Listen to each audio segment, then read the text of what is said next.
ডুয়ার্সের মধ্যে যে সৌন্দর্য লুকিয়ে আছে তা মনে হয় এ জন্মেও আমি দেখে উঠতে পারবো না। তাই যতটা পারি আরেকটি দিন আবার বেরিয়ে পড়লাম ডুয়ার্সের উদ্দেশ্যে। সেম রুট, সেম ঠিকানা, তারপরে কিছু দূর গিয়ে ঠিকানা পাল্টে যাবে। আপনারা বলবেন ডুয়ার্স কেন বারবার আসে, কি আছে? সত্যি এই প্রশ্ন আমারও। কিসের টানে বারবার ডুয়ার্স ফিরে যায়? ডুয়ার্সের সব সৌন্দর্য দেখতে ভালো লাগে। কি রয়েছে, কি অমোক টানে ডুয়ার্সের এই রূপ দেখতে আমি বারবার ভালোবাসি। ভালোবাসা একটা কথা আছে না, পরজন্ম আমি তোমাকে পেতে চাই। আমার কাছে এই গ্রাম বাংলার পাহাড়, মাটি, জঙ্গল, নদী সব যেন এ জন্মে কেন পরজন্ম আমি দেখতে পছন্দ করব। তাই আরেকটি দিন বেরিয়ে পড়লাম ডুয়ার্সের বিভিন্ন গ্রাম ঘুরতে। সঙ্গে থাকবেন, পুরো ভিডিওটি দেখুন, আশা করি আপনাদের ভালো লাগবে। ঠিক আছে, তবে শুরু করা যাক একদম শুরুর থেকে।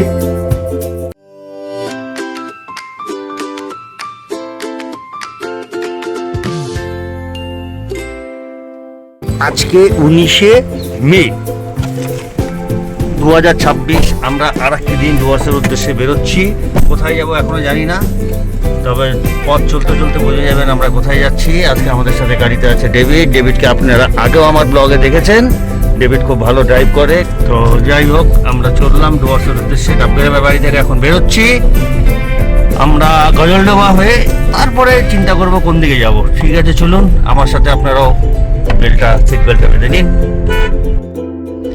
মধ্য ডুয়ার্সের যে বিস্তীর্ণ অঞ্চল রয়েছে, সেই অঞ্চলে আপনি যেতে গেলে আপনি কিন্তু শিলিগুড়ি থেকে, যদি আপনি শিলিগুড়ির পূর্ব দিকে থাকেন বা দক্ষিণ দিকে থাকেন, আপনাকে কিন্তু শিলিগুড়ির ইস্টার্ন বাইপাস হয়েই যেতে হবে। এই মুহূর্তে আমরা শিলিগুড়ির ইস্টার্ন বাইপাসে রয়েছি। এই ডান দিকটা এনজেপি 1 কিলোমিটার, আর বাঁ দিক যেটা আগে দেখালাম সেটা হচ্ছে গুয়াহাটি। আমার ব্লগে প্রচুর বলেছি। আজকে কারা আমরা যাচ্ছি একবার দেখে নিয়ে যাক। এ হচ্ছে মধুপর্ণা, আমার ওয়াইফ। এ হচ্ছে বৌদি, দাদার ওয়াইফ। আর দাদা ইয়ে বসে আছে ডান দিকে। এই তিনজন পেছনের সিটে। আর এই হচ্ছে ডেভিড, ডেভিডকে তো আগে দেখালাম। আর এই আমি, সেই হতভাগা মানুষটি, আমি যাচ্ছি ডুয়ার্স ঘুরতে। গাড়ির একটু খাবার নিয়ে নিচ্ছি আমরা এই ইস্টার্ন বাইপাস থেকেই। এরপরে আমরা ধরলাম এই হচ্ছে ক্যানেল রোড। সোজা এই ক্যানেল চলে গেছে তিস্তা অবধি। আর ক্যানেল রোডের ওপর এই নতুন ফ্লাইওভারটা হচ্ছে, তাও বছর 7-8 হবে। নিচ দিয়ে এই গুয়াহাটিগামী লাইনটি চলে গেছে। আর এটা কি জারুল ফুল? আমার তো জারুল ফুল মনে হচ্ছে। দেখুন এগুলো দেখতে কে না আসবে বলুন? এই রাস্তাটা যতবার আসি ততবার ভালো লাগে। এই রাস্তার সৌন্দর্য বলে বোঝানো যাবে না। দুপাশে গাছের সারি, আর মাঝখান দিয়ে সুন্দর পিচ ঢালা রাস্তা, বাঁ দিকে ক্যানেল। আহা, অপরূপ সৌন্দর্য। আচ্ছা, প্রথমেই আমরা যাচ্ছি হচ্ছে এই যে নতুন ব্রিজটি, এই ব্রিজের উপরে উঠবো। যেহেতু দাদা বৌদি খুব কম এসছে এখানে, তো দাদা বৌদিকে এই নতুন ব্রিজটি দেখাবো। দাদা বৌদি যেহেতু চুচুড়াতে থাকে, ওরা এসছে, ওদের শিলিগুড়িতেও বাড়ি আছে। আর এই হচ্ছে ক্যানেলটি, সোজা চলে গেছে একদম মহানন্দার দিকে। আমরা এখানে দাঁড়ালাম, সুন্দর ডিজাইন করা ব্রিজটি। আর এই রাস্তাটা চলে গেছে ভোরের আলোর দিকে। আর এইখানে পেয়ারা মাখা তো খেতেই হবে। দাদা দারুণ মাখা, যতবার আসি এই জায়গাটা আসলে আমরা পেয়ারা মাখা খাবো। আমরা যদি দুপুরবেলায় ভরপেট খেয়েও আসি, তাও এই জায়গাটা এসে পেয়ারা মাখা খেতেই হবে। আর আমরা পেয়ারা মাখা খাওয়া হয়ে গেলে আমরা গাড়ি ছোটালাম। আমরা এখন তিস্তা বাঁধের দিকে যাব। তিস্তা ব্যারেজ আছে, আর যে পার, যেটাকে পার বলে, তিস্তা পার বা যে স্পার গুলো দেওয়া আছে, একদম তিস্তার গা ঘেঁষে যাচ্ছি। একটু ভিতর দিকে গিয়ে আবার ঘুরে আসবো। তিস্তার জলটা দেখুন, ভরা বর্ষায় তিস্তার কি উগ্র রূপ, কি ভয়ানক সুন্দর লাগছে। ওই দূরে ব্যারেজ, আর ওই যে ব্রিজটাতে আমরা পেয়ারা মাখা খেলাম, ওই ব্রিজটা একটু দেখা যাচ্ছে। ব্রিজের নামটা আমি ঠিক জানি না। আর এখানে কিন্তু ওই তিস্তার ধারে যে জলাশয় আছে, এখানে বোটিং এরও ব্যবস্থা আছে। আপনারা চাইলে যারা ঘুরতে আসবেন এখানে বোটিংও করতে পারেন, দরদাম করে পার নৌকা ভাড়া নেওয়া হয়। আমরা এখন এই ক্যানেল পার করে তিস্তা ব্যারেজের দিকে যাচ্ছি। ওই যে ব্যারেজ, আর এই যে নদী দেখা যাচ্ছে, এই ব্যারেজে উঠলাম। তিস্তা ব্যারেজ, গজলডোবা তিস্তা ব্যারেজ, জায়গার নাম গজলডোবা। এই যে আগেও বলেছি, ব্যারেজ ঠিক পার করার 1 কিলোমিটারের মধ্যে সোজা গেলে লাটাগুড়ি 30 কিলোমিটার। আমরা বাঁ দিকে ওদলাবাড়ির দিকে যাচ্ছি। এই রাস্তা দিয়ে বহুবার গেছি, সেই তার ঘেরা জঙ্গল। আমরা ডুয়ার্সের আগেই বললাম, ডুয়ার্সে যে জায়গায় আপনি যেতে চান। আচ্ছা, তার আগে এই সৌন্দর্যটা একবার দেখুন। আহা, কেন মন চাইবে না, কেন বারবার ডুয়ার্সে মন আসতে চাইবে না? আপনারা বলুন, এই দৃশ্য কি সবখানে দেখা যায়? দেখুন, বেগুনি রঙের শোভা চারিদিকে বিরাজ করছে, জারুল গাছ। আর এই সময় যে এত জারুল গাছ এখানে ছিল, এই ফুল না ফুটলে বোঝা যেত না। অন্য সময় তো এই ফুলগুলো ফোটে না। যেমন রাস্তার দুধারে কি সুন্দর লাগছে দেখতে, দু চোখ ভরে দেখছি। আপনারাও দেখুন, কেন এই রাস্তায় আসবেন? এই রাস্তার যে মায়া আছে না, এই রাস্তার মধ্যে একটা মায়াবী পথ, দু সাইডে ঘন জঙ্গল, আর মাঝখান থেকে এই যে ব্লক বসানো রাস্তা, পিচের রাস্তা না কিন্তু। এই দেখুন, এখানে যে হাতিও ক্রসিং করে তার সাইনবোর্ডে দেওয়া আছে, গাড়ির দিকে চালাতে হবে, একটু সাবধানে চালাতে হবে। এবার এখানে অনেক বোঝার ব্যাপার আছে। জঙ্গল পেরিয়ে গেল, এবার চা বাগান শুরু। আমরা ওল্লাবাড়ির অনেকটা কাছাকাছি এসেছি। এদিকে তরাই ডুয়ার্সের একটা জিনিস খেয়াল করবেন, রাস্তাঘাট কিন্তু, আমি তো পশ্চিমবঙ্গের বিভিন্ন জায়গায় ঘুরেছি, তরাই ডুয়ার্সের রাস্তা কিন্তু ভীষণ ভালো, ভীষণ ভালো। কোনো জায়গায় রাস্তা আপনি 90% জায়গায় রাস্তা ভালো আছে, 10% জায়গায় হয়তো খারাপ হতে পারে। আমরা ওদলাবাড়ি মোড়ে চলে আসলাম।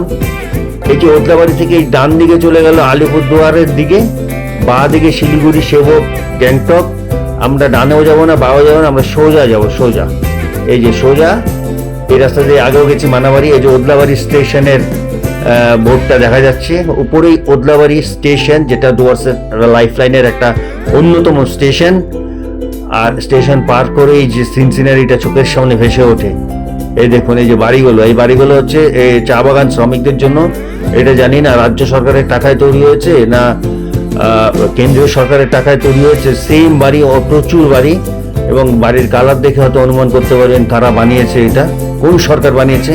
কিন্তু সরকার না দেখে এখানে দেখুন কি সৌন্দর্য, অপরূপ সৌন্দর্য ঢেলে দিয়েছে। যে আমরা বাঁদিকে রাস্তায় যাবো, ফিরে এসে যাব, এখানে একটা হোমস্টে আছে বনময়ূরী, সেখানে আমরা একটু বসবো, এনজয় করব, গ্রীষ্ম নদীর জলের সাথে খেলাধুলা করব। তার আগে আমরা যাচ্ছি একটু তুরিবাড়ি গ্রামে। এই ডান দিকের রাস্তাতে আমি আগেও গেছি, আমার ব্লকে আছে নোয়াম ভিউ পয়েন্ট। আর আমরা ডান দিকে না গিয়ে যে বাঁ দিকে গ্রামের মধ্যে ঢুকে দিলাম। শুনেছি গ্রামটি নাকি মানে নির্মল গ্রাম। আর এই যে এখানে দেখুন একটা লেজার পয়েন্ট, একটা হোমস্টে আছে। আপনারা চাইলে এই পাহাড় ঘেরা সৌন্দর্যের মাঝখানে এখানে কিছুক্ষণ অবসর যাপন করতে পারেন। হোমস্টের নাম লেজার পয়েন্ট। আর এই হচ্ছে গ্রাম, দেখুন ছোট ছোট বাচ্চারা, পরিষ্কার পরিচ্ছন্ন গ্রাম, কার না ভালো লাগে? দেখুন পাতাবাহার গাছ প্রত্যেকটি বাড়ির সামনে, সুপারি গাছও রয়েছে, কি সুন্দর গ্রাম। এই দেখুন, আর দূরে নদী আছে, আমরা অত দূর যাবো না। বাঁ দিকে প্রচুর সুপারি গাছ, প্রচুর, আর ফাঁকা মাঠ ডান দিকে একটা দেখুন। আর ওই যেখানে হাতি যাতে না আসে তার জন্য যে টং করা আছে, সেখান থেকে নজরদারি করা হয়। গ্রামটি কি সুন্দর দেখুন, একটা ফুলের গাছ দেখুন, বড় গাছ কিন্তু ফুলগুলো অদ্ভুত ভাবে ফুটে আছে। কি গাছ আমি ঠিক জানি না। আর এই দিকে দেখুন সারিবদ্ধ সুপারি গাছ, এখানে কিন্তু প্রতিটি বাড়িতে সুপারি গাছ আছে। আচ্ছা, ইতিমধ্যে আমরা এই তুরিবাড়ি গ্রামটি দেখে এসে আমরা চলে আসলাম বনময়ূরী রিসর্টে। এই যে বনময়ূরী রিসর্ট, এই হচ্ছে বনময়ূরী রিসর্ট। আমার আগের ব্লগেও আছে এই রিসর্টে, আমি এই নিয়ে 4-5 বার আসলাম। কেন জানি আমার খুব ভালো লাগে। এই রিসর্টের যারা স্টাফরা আছে তাদের সাথে আমার পরিচয় হয়ে গেছে, তারা ভীষণ ভালো এবং সার্ভিস খুব ভালো। দেখুন কতটা জায়গা নিয়ে এই বনময়ূরী রিসর্ট। আমি ডেসক্রিপশন বক্সে নাম্বারে দিয়ে দেবো রিসর্টের, আপনারা এখানে যোগাযোগ করে থাকতে পারেন। আমি বলবো এক কথায় আপনাদের ভালো লাগবেই লাগবে। আর এখান থেকে কিন্তু বেশ কয়েকটা স্পট আছে, আপনারা ঘুরে দেখতে পারেন। এখান থেকে আপনি চাইলে 7 পয়েন্ট যেটা আছে ডুয়ার্সে, সেই 7 পয়েন্টসও ঘুরে নিতে পারেন। এই হচ্ছে রিসেপশন এলাকা। এখন বোধহয় লোডশেডিং, কারেন্ট নেই, এর জন্য অন্ধকার আছে। এখানে আসলে আপনি মানে সত্যি কথা বলতে কি আপনি 2 দিন সুন্দর কাটাতে পারবেন।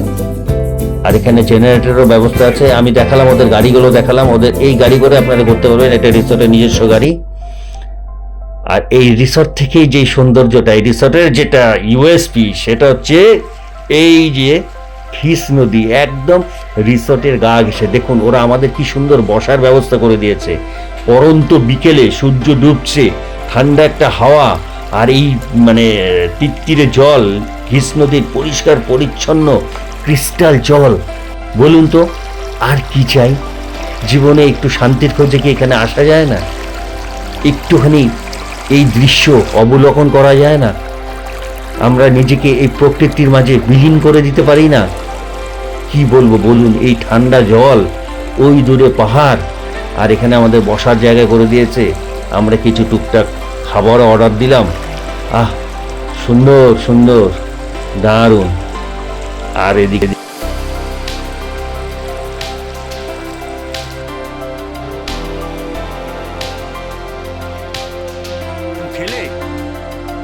দেখুন, এখানে আপনি ডে ট্যুরও করতে পারবেন, আমরা বহুবার করেছি। কিন্তু কিছু তো খাবার অর্ডার দিতে হবে, তাদেরও তো আমাকে সার্ভিস কেন দেবো, আমাকে এখানে কেন বসতে দিবে?